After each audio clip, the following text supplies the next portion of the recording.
ವೀಕ್ಷಕರೇ, ಹೇಗಿದ್ದೀರಾ? ತಮ್ಮೆಲ್ಲರೂ ಕೂಡ ಹಲೋ ಮಾಸ್ಟರ್ಸ್ ಯೂಟ್ಯೂಬ್ ಚಾನಲ್ಗೆ ಸ್ವಾಗತ.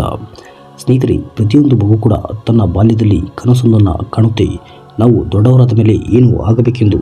ಆದರೆ ಕೆಲವರು ಅವರ ಜೀವನದಲ್ಲಿ ಕನಸುಗಳನ್ನು ಸಾಧಿಸುವುದಕ್ಕಿಂತ ಅವರು ಬದುಕುಳಿಯುವುದೇ ಒಂದು ದೊಡ್ಡ ಸವಾಲಾಗಿರುತ್ತೆ. ಸ್ನೇಹಿತರೆ, ನೀವು ಕೇಳಲಿರುವ ಈ ಒಂದು ಕಥೆ ಒಂದು ನೈಜ ಘಟನೆಯಾಗಿದೆ.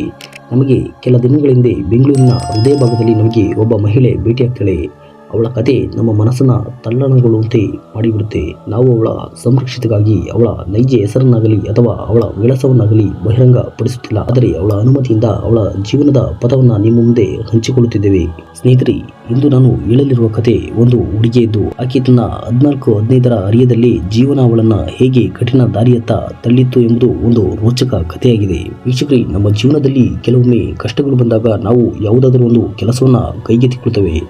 ಆದರೆ ನಾವು ತೆಗೆದುಕೊಳ್ಳುವ ಕೆಲ ನಿರ್ಧಾರಗಳು ನಮ್ಮ ಭವಿಷ್ಯವನ್ನೇ ಅಂಧಕಾರಕ್ಕೆ ತಳ್ಳಿಬಿಡುತ್ತೆ. ಆದರೆ ಈ ಕಥೆಯ ನಾಯಕಿ ಯಾವುದೇ ನಿರ್ಧಾರವನ್ನು ಕೂಡ ತೆಗೆದುಕೊಳ್ಳಲಿಲ್ಲ.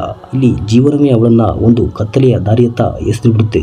ಆದರೆ ಅಲ್ಲಿ ಬೆಳಕು ಕೂಡ ಇಲ್ಲ, ಹಿಂದಿರುಗುವ ದಾರಿಯೂ ಕೂಡ ಇಲ್ಲ.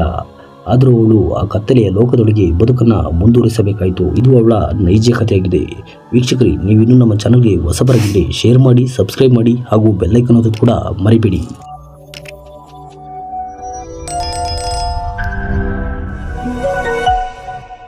ವೀಕ್ಷಕರೇ, ನಂದಿನಿ ಎಂಬ ಆಕೆ ಒಂದು ಸಾಮಾನ್ಯ ಕುಟುಂಬದಲ್ಲಿ ಹುಟ್ಟಿದಳು.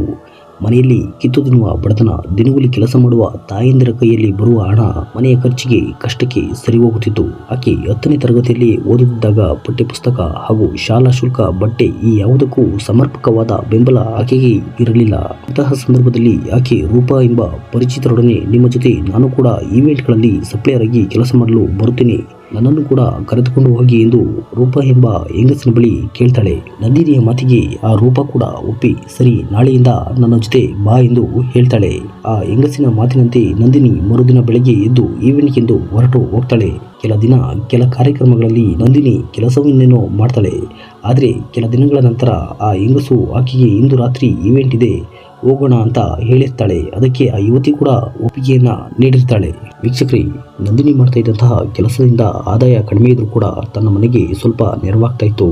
ಈ ಕಾರಣದಿಂದ ಆಕೆಯಾಗಲಿ ಅಥವಾ ಅವರ ಮನೆಯವರಾಗಲಿ ಆ ಹೆಂಗಸಿನ ಬಗ್ಗೆ ಅತಿ ಹೆಚ್ಚಾದ ವಿಚಾರಣೆಯನ್ನೇನು ಮಾಡುವುದಿಲ್ಲ.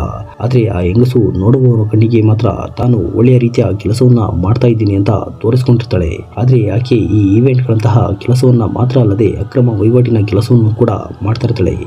ಇದನ್ನು ತಿಳಿಯದ ನಂದಿನಿ ನೈಟ್ ಈವೆಂಟ್ಗೆಂದು ರೂಪಾಳ ಜೊತೆ ಹೋಗ್ತಾಳೆ. ಆದರೆ